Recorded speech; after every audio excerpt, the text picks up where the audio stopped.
if you've never heard of Power BI, it is an awesome tool for making reports and dashboards. You can literally connect to hundreds of different data sources, whether it's on-premise or in the cloud. It's a great way to take your data, mash it up, do your extract, transform, and load all in the same place, and then make reports based off of those data sets. We're going to do a very quick demo of just what a Power BI dashboard, or report rather, looks like. And okay, cool. So here is just a quick report.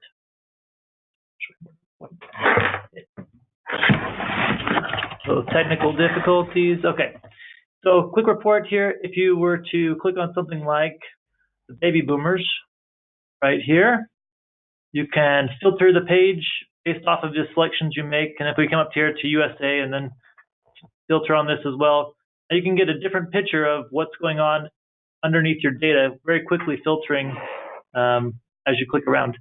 If we come back to baby boomers and right click, we'll be able to drill down into this, and you can do this in all of your Power BI reports as you set them up. Making these drill down features is fairly simple and allows you to help your users navigate through the data in the most interesting way possible, as well as hopefully getting them to the point where they can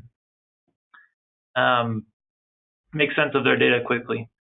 Some of the updates that have come to Power BI in the last little while are that you can now deploy your Power BI environment in France and Korea. Not that most of you are there, but you can do it.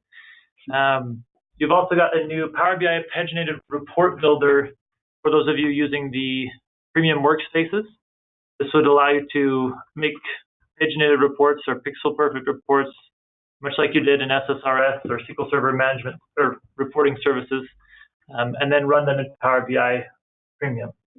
Additionally, the new workspace experience has gone GA, or general availability, and you can still revert back to the old method, but most of the time you'll want to stick with this new Power BI workspace experience. It's significantly better and allows you to manage your groups better there as well. Lastly, Power BI and data flows are awesome. If you don't know about these, you really should. So in Power BI, the service online, you can create a data set, do your extract, transform, load, all your ETL work in the web browser, and then create a data set that you can then use over and over again in Power BI reports or Power Apps, flows. And if you want, you can even dump it to your own Azure Data Lake instance and consume it there in whatever format or for whatever other reason you might want to use that data set. So pretty cool stuff going on in the data flows world. You can even use one data flow to feed another data flow and multiple to feed into another. So imagine your ETL work happening in the cloud for the first time. Pretty cool stuff. So that is Power BI update.